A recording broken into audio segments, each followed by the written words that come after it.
La guerre froide, 1947-1989. À la fin de la Deuxième Guerre mondiale, les pays vainqueurs de l'Allemagne s'entendent pour préparer l'après-guerre. Ils vont alors créer l'ONU, l'Organisation des Nations Unies, un organisme pour la paix, chargé de prévenir tout conflit en Europe et dans le monde. C'est un espoir pour un nouveau monde pacifique, mais un espoir qui sera vite anéanti par les rivalités entre les Américains et les Soviétiques qui s'accusent mutuellement de vouloir dominer le monde.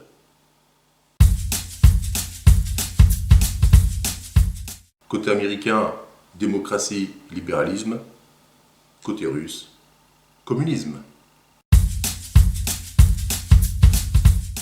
Après la guerre, l'URSS étend son influence à l'Europe de l'Est. Elle impose des dictatures communistes dans les territoires qui ont été libérés par l'armée rouge, l'armée soviétique. Le président américain Harry Truman dénonce ces agissements. Il va alors proposer une aide au redressement de l'Europe, un plan d'aide économique aux pays touchés par la guerre afin qu'ils se reconstruisent. C'est le plan Marshall.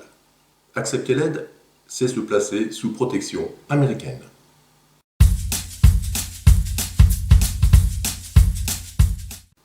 L'Europe de l'Ouest ou occidentale accepte cette aide et se range dans le camp américain.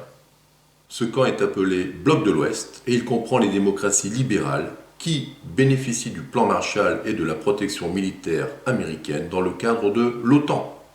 L'OTAN, alliance militaire autour des États-Unis, signée en 1949. Le monde se divise alors en deux blocs.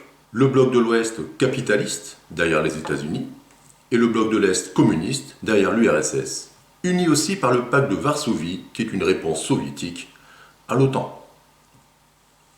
L'Europe se retrouve coupée en deux par ce que l'on a appelé un rideau de fer, séparant les pays du bloc de l'Ouest de ceux de l'Est. Et le monde, lui, devient bipolaire, dominé par deux pôles, les États-Unis et l'URSS.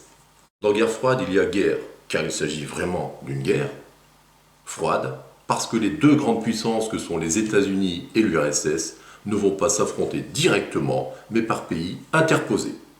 Ne pas oublier que les Américains ont déjà l'arme atomique, les Russes, eux, l'auront aussi en 1949.